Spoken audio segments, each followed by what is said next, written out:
Kusama Payatas Finest.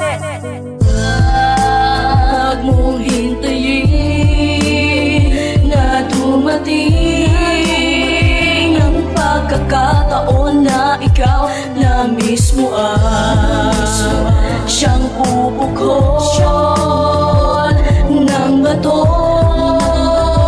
sa sarili mo ng matauhan. May mensahe din ako na gusto ko lang ipaabot. Bakit yung maramyang buhay sa amin ay pinagdamot ng pinuno na siyang humawak ng ating bansa? Ang kahirapan sa Pinas ay lalo pang lumalala ng dahil sa kakakurakot ng nakakataas. Imbis tayo pagtuunan sa kano, sila nagpapalakas. Wala kayong kwenta, puro na lang kayo pangako. Nang dahil sa inyo mga pangarap namin naglaho, parang bula na dapat ngayon nag-aaral kami, pero kabaligtaran nangyayari, kami pa ang nagsisilbi. May mata't ka pandinig, hindi mo lang to ginagamit. Habang kayo'y lumalangoy sa salape, puro pasakit ang aming natatamo, parang damong di lumalago. Ang sistema ganun pa rin, ilan pa ba ang uupo? Lagi mong tatandaan, pag pinukol ka ng bato, matatauhan ka't ikaw na mismo gagamot nito. Huwag mong hintayin na dumating ang pagkakataon na ikaw na mismo siyang pupukol ng bato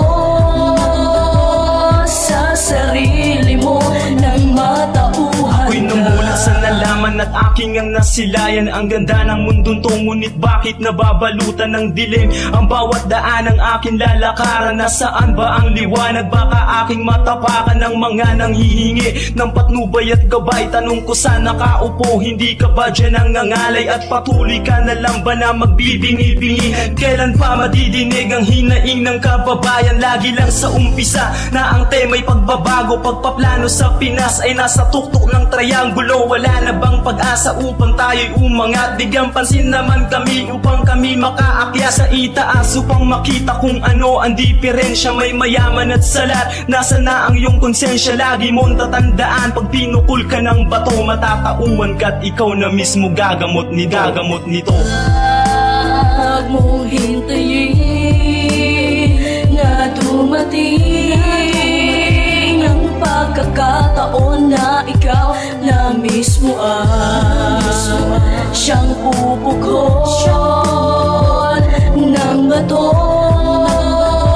sa sarili mo ng matauhan. Nasaan ang pagbabago at ang daang matuwid? Ang magmasid, hindi makuha sa mga bayang liblib. Sobrang said ang kayamanan, puro krisis at trahedya dito sa ating bansa at binabalak pang ibenta. Tila ba'y wala sa linya ang landas na tinatahak? Puro balak sa Pinas at ang batas ay kanyang hawak. Sa mag-anak ay nakatatak na lang ang isang bagay, na kapag wala kang pera, tsak natalo ka sa buhay. Tulad ng nakakulong na walang salang bilanggo, walang hustisya pag mayaman ng iyong nakabunggo. Mga batang nakahubo sa lansang, pakalat-kalat aklat, dapat mga hawk sa basura na namula. Di sumulat, di marunong, di man lang na makabasa, puro gutom ni ginawa, di man lang na matamasa. Sa pag-asa, umaasa na sa taas pa nagmula. Gawin mo yung pangako nyo, hindi yung puro salita.